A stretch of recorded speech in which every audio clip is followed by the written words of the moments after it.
Hey guys, welcome back to my channel. I hope you liked the intro. I really like that intro as it comes through. Today we're playing against Brad and Brian, myself and Tato. As you could briefly see, their ratings are very high. Brad is playing off a 5.7, Brian is playing off a 4.6. So myself and Tato are definitely the underdogs here. And I think before the game, Tato was telling me a few of the tough matches he was having against Brian, giving me a bit of the background in terms of the fact that this was going to be a very tough match.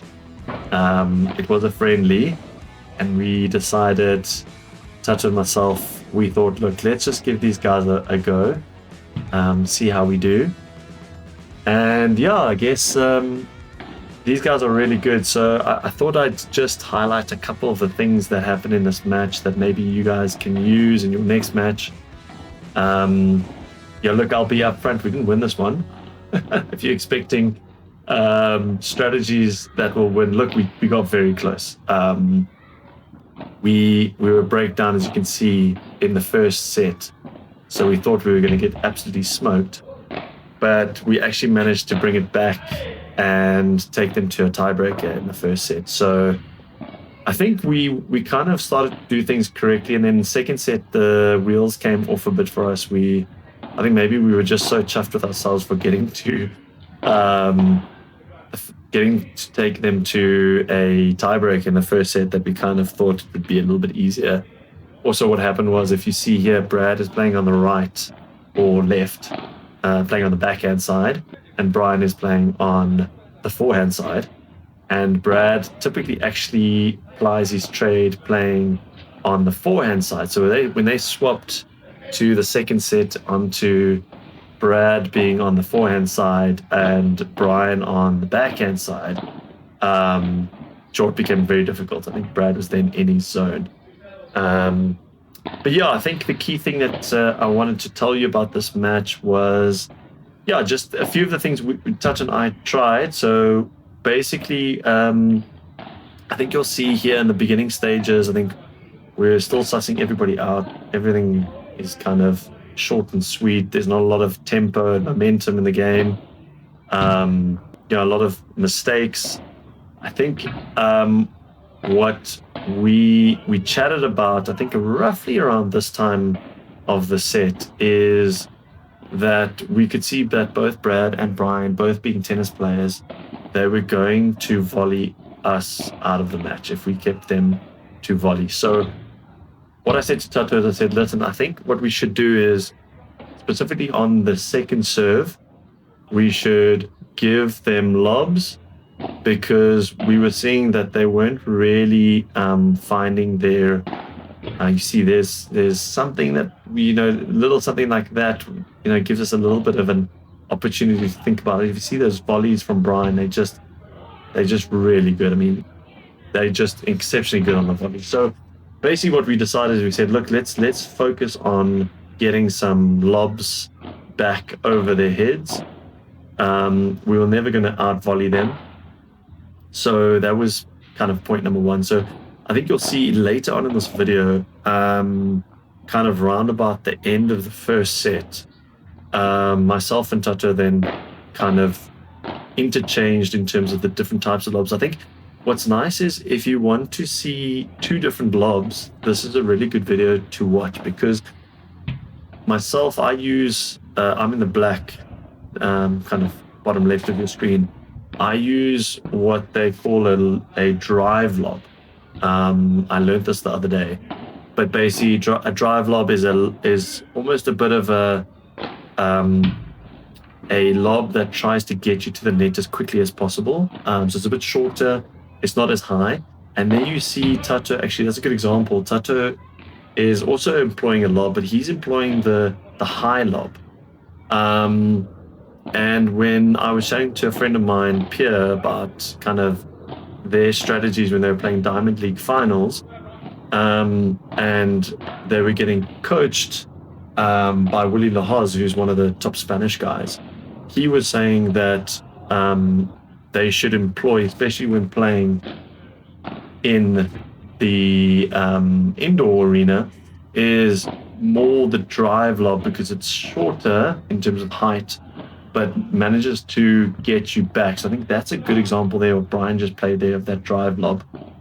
And then the high lob is what I think a lot of people struggle with. I struggle with a lot, but I've kind of figured out how to apply against the kind of the high lob, is to force yourself to hit through the ball. I think in one of my videos I talked about the high lob. It was probably the first video where I played against my cousin Sammy. He's a squash player. He likes to play very high lobs. And the key with a high lob, I think that one was kind of a mixture of both, but the key with a high lob is to play through the ball. So don't stop your action. So if you see a high lob, the key thing is, yes, your heart is going to be beating a lot faster because the ball is coming from all sorts of heights. But the key is really to play through the ball. And that's what I find really helps with my response to that high lob. So anyway, long story short, but in a nutshell, I think when you play against better opponents, I think don't discount the fact that everyone still struggles with lobs, no matter what rating you are. And even if you see the pros, they still do almost a third of their shots being lobs. So it's a very good kind of strategy to employ, especially playing against really good guys. Cool. So that's on the lob. So you can see there, Tato going for the high lob. And I hope we win this point so that my point is proven.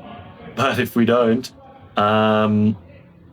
it just gives you an indication that, we're at the net now. It's a mistake from Tato, but it's not about the fact that he made a mistake. It's the fact that we're at the net, we're dominating the net. So there's more likelihood that we'll win those points.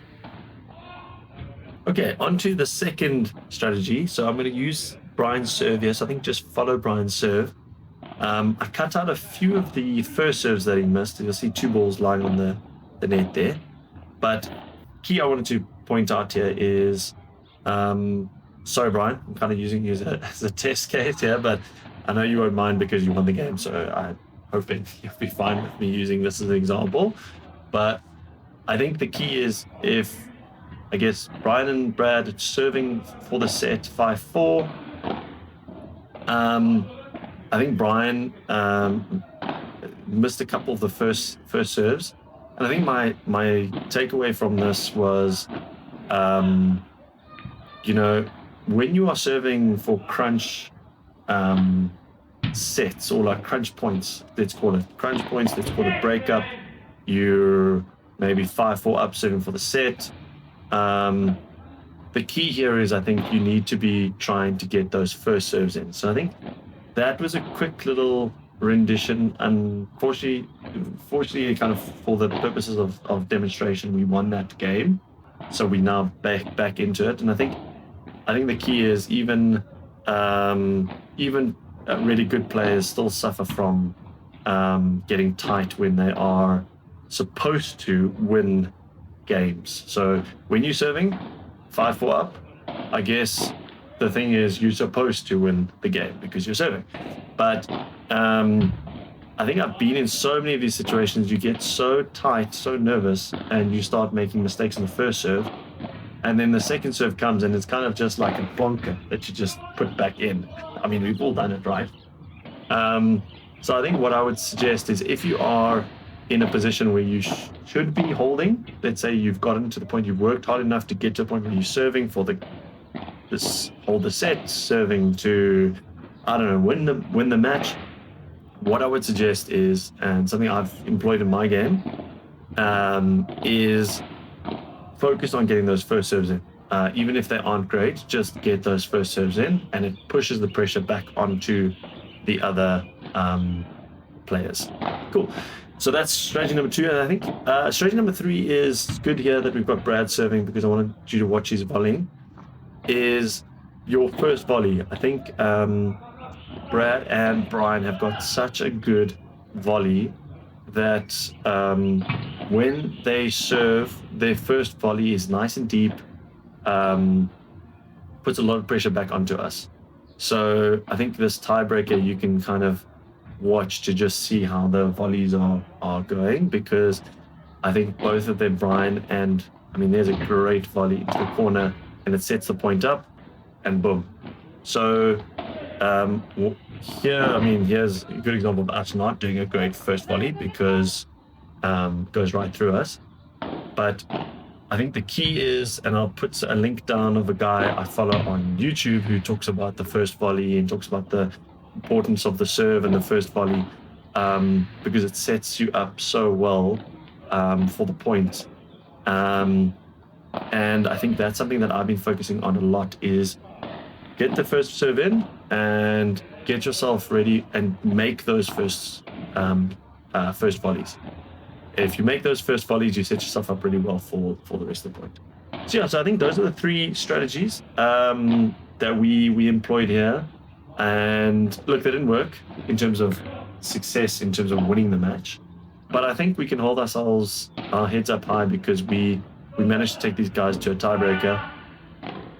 Sure, we didn't win the tiebreaker, but at least we were in with a shout. So yeah, hopefully these can help with you and your game.